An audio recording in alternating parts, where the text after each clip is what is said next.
अगर आपने ये सवाल को समझ लिया तो आप 90% स्टूडेंट से आगे निकल जाएंगे। ये सवाल समझना बहुत थोड़ा मुश्किल है, लेकिन आप लोग ध्यान देंगे, इन तरीकों को अपनाएंगे तो आप ये सवाल कभी गलत नहीं करेंगे। आपका तीसरा सवाल है कि निम्न समस्याओं में रेखिक समीकरण युग्म बनाइए और उनके हल प्रतिस्थापन विधि द्वारा ज्ञात कीजिए। यानी आपको समीकरण भी बनाने हैं और उनके जो है हल अपने को प्रतिस्थापन विधि से हल करना है। तो सबसे पहले हमारा सवाल है तीसरे का फर्स्ट क्वेश्चन, ये मैं थोड़ा टाइप कर देता हूँ। तो सवाल आपके सामने है, दो संख्याओं का अंतर 26 है और एक संख्या दूसरी संख्या की 3 गुनी है, उन्हें ज्ञात कीजिए। तो ऐसे सवालों में आप लोगों को ये ध्यान रखना है कि क्योंकि हमारी प्रश्नावली दो चरों वाले रेखिक समीकरण युग्म में पढ़ रहे हैं हम, तो हमें दो समीकरण बनाने हैं और दो समीकरण जो होंगे दो चरों में होंगे और रेखिक होंगे और उनके जो है हमें प्रतिस्थापन विधि से उनको हल करना है। अब प्रतिस्थापन विधि तो मैं आप लोगों को पहले वाले वीडियो में बता चुका हूँ, प्रतिस्थापन विधि किसे कहते हैं, उसको कैसे सोल्व करते हैं, दो समीकरणों को किस प्रकार से हल करते हैं। अब यहाँ हमें समीकरण भी खुद ही बनाने पड़ेंगे, इस सवाल को पढ़ करके कंडीशन अप्लाई करके समीकरण बनाने पड़ेंगे। तो कैसे बनाएंगे? अब यहाँ पर हमें जो भी सवाल में स्थिति दे रखी होती है उसमें एक को x मानना होता है, दूसरे को y मानना होता है। देखिए दो संख्याओं की बात की जा रही है और कह रहे हैं कि उन्हें ज्ञात कीजिए। आप हमेशा इस बात का ध्यान रखें कि ऐसे सवाल में लास्ट में जो पूछा जाता है कि उन्हें ज्ञात कीजिए, उसी को x y मानना है। अब उन्हें वर्ड किसके लिए यूज़ किया, ये बहुवचन है, किसके लिए यूज़ किया गया, दो संख्याओं के लिए। तो हम दोनों संख्याओं में उनका अंतर दे रखा, अंतर का मतलब होता है उनको अगर हम घटाएंगे तो फिर 26 बचेगा। तो घटाने का मतलब ये होता है कि एक संख्या बड़ी एक संख्या छोटी। तो हम मान लेते हैं कि बड़ी संख्या x और छोटी संख्या y है, जो संख्या है उसी को मानना है। तो हमारा जो हल शुरू होगा वो कैसे शुरू होगा, माना कि बड़ी संख्या x और छोटी संख्या y है।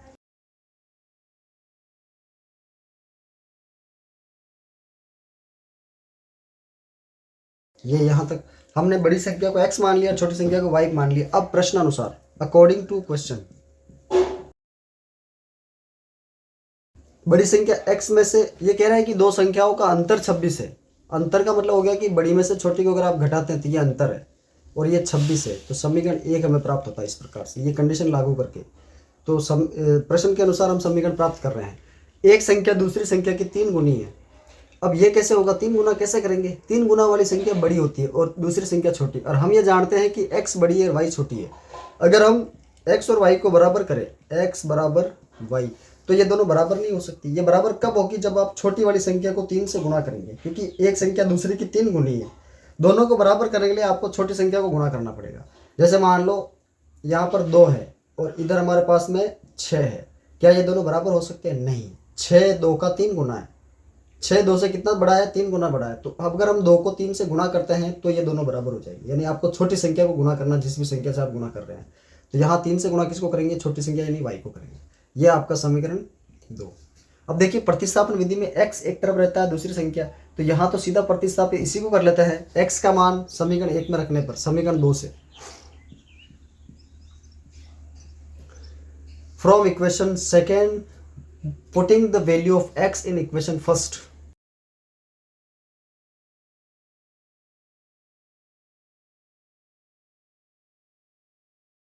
अब देखिए समीकरण 1 हम लिखेंगे यहाँ पर x minus y is equal to 26 और यहाँ से x का मान 3y रख देंगे। तो ये 3y माइनस के y is equal to 26। 3y में से 2 प्लस माइनस को घटाते हैं, समान चिन्ह विपरीत चिन्ह घटाते हैं, 2 3 में से 1 गया तो 2y, बड़ी संख्या प्लस की, प्लस के 2y बराबर 26, y बराबर 26 अपॉन 2, दोनों को काटेंगे तो 13, y की वैल्यू हमारे पास में है 13, x की वैल्यू x बराबर 3y, तो 3 मल्टीप्लाई 13 यानी 39। दोनों संख्या हमें प्राप्त हो चुकी है। x तो है 39 और y है 13। आप देख सकते हैं कि छोटी संख्या जो है वो 13 है और बड़ी संख्या 39 है। ये हमने प्रतिस्थापन विधि से, देखो ये सवाल बड़ा है, दिखता छोटा है लेकिन काफ़ी बड़ा है। कैसे?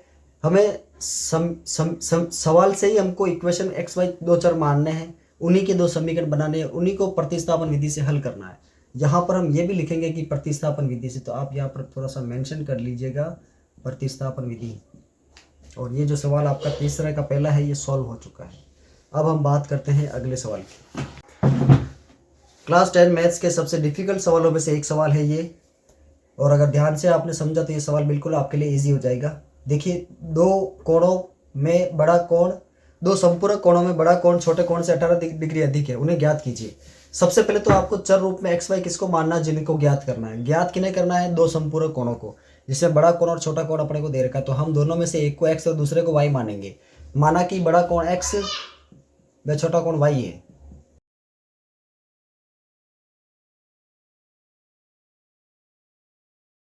दो संपूरक कोणों में हमने बड़े कोण को x मान लिया, छोटे कोण को y मान लिया।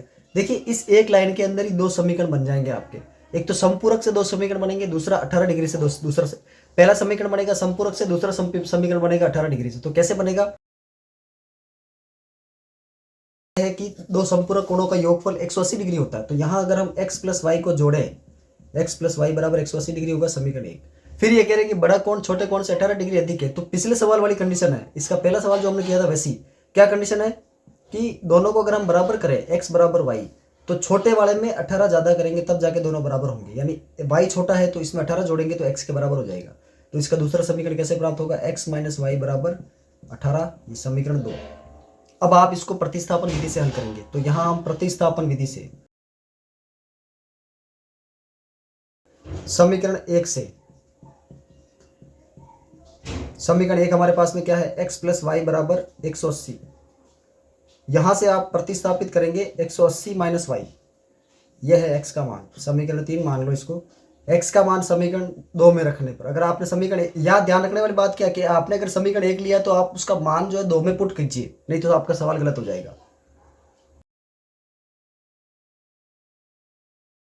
समीकरण 2 हमारे पास में है x माइनस वाई बराबर 18। x का मान 180 माइनस वाई है, तो इस x की जगह पर रखेंगे 180 माइनस वाई, इंप्लाइज करेगा ये 180 minus y is equal to 18। देखिए ध्यान से, x minus y, 180 minus y, ये माइनस वाई ये वाला है और बराबर 118। ये वाई दोनों समान चिन्ह है, समान चिन्ह जुड़ते हैं। 180 नहीं जोड़ना है, वाई जोड़ना है, क्योंकि ये दोनों सजातीय पद है। 180 अलग है इनसे, ये नहीं जुड़ेगी, ये 18 में आएगा इधर। क्या होगा इसका सोल्यूशन होगा 180 माइनस 2y बराबर 18। अब आप 18 को इधर लेके आ सकते हैं, माइनस के 2y इधर बचे, 118 माइनस 180 माइनस के प्लस माइनस की दो संख्या ये कटेगी, ये घटेगी जुड़ेगी, समान चिन्ह जुड़ते हैं विपरीत चिन्ह घटते हैं, दोनों प्लस का एक माइनस का अलग अलग चिन्ह तो घटेंगे। 2y बराबर इसमें से बचेंगे माइनस के 162, 162।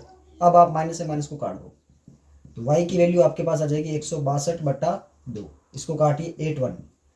तो जो वैल्यू है y वो है 81। अब दो कोण संपूरक है तो x का मान कैसे आएगा, x बराबर आ जाएगा 180 माइनस 81, यानी ये 99 आएगा।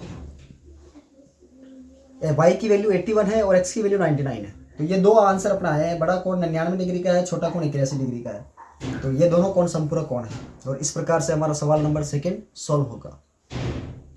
ये क्वेश्चन अगर आप लोगों को समझ में नहीं आए तो आप लोगों को एग्जाम में बहुत परेशानी होने वाली है। इन क्वेश्चंस को समझने के लिए ध्यान से देखिए, बहुत अच्छी तरीके से ये समझ में आ जाएंगे अगर आप इस बात का ध्यान रखेंगे तो। तीसरा सवाल है, एक क्रिकेट टीम के कोच ने 7 बल्ले 6 गेंदें 3800 रुपये में खरीदी। बाद में उसने 3 बल्ले 5 गेंदें 1750 रुपये में खरीदी।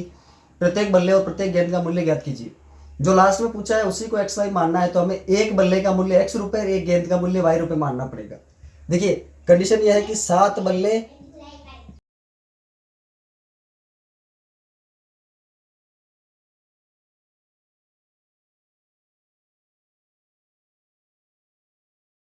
अब आपको एक बल्ले का मूल्य x रुपये मानना है, एक गेंद का मूल्य y रुपये मानना है। माना कि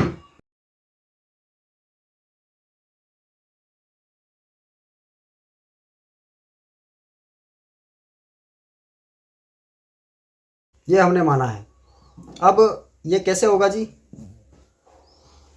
समीकरण कैसे बनेगा, 7 बल्ले यानी 7x प्लस 6 गेंदे यानी 6y इज इक्वल टू 3800। ये समीकरण 1। 7 बल्ले और 6 गेंदों का कुल मूल्य 3800 रुपये। इसी प्रकार से 3 बल्ले और 5 गेंदों का कुल मूल्य 1750 रुपये है। ये समीकरण 2, सेकेंड इक्वेशन। अब इन दोनों समीकरणों को हमें प्रतिस्थापन विधि से हल करना है। थोड़ा सा सवाल कैलकुलेशन में बड़ा हो सकता है, बाकी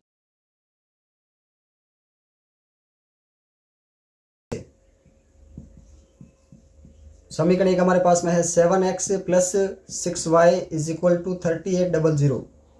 यहाँ से थोड़ा प्रतिस्थापित करने की कोशिश करेंगे। 7x is equal to 3800 minus 6y, where x is equal to 3800 minus 6y/7।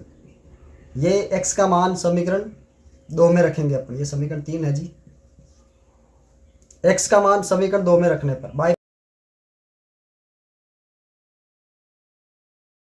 समीकरण 2 हमारे पास में है 3x + 5y is equal to 750।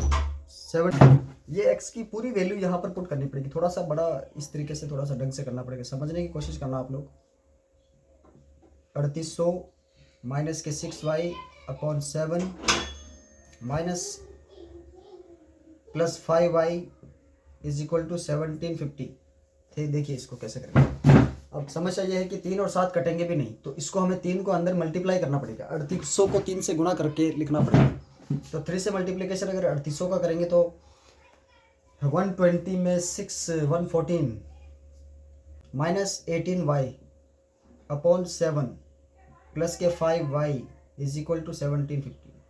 अब अगर आपको समझ में आए तो हम इस 7 को इससे मल्टीप्लाई करके इधर ट्रांसफर कर रहे हैं। एक बार वापस चलो मैं वो स्टेप लिख ही देता हूँ आपके साथ। एलसीएम लेंगे 7 नीचे, तो ये पूरी डिजिट जो है इस 1 से मल्टीप्लाई होगा, ये 7 से होगा, तो ये 1 यानी ये पूरा का पूरा ऐसे कैसा आ जाएगा 11400 माइनस के 18y प्लस के 7 5 35y इज इक्वल टू 1750।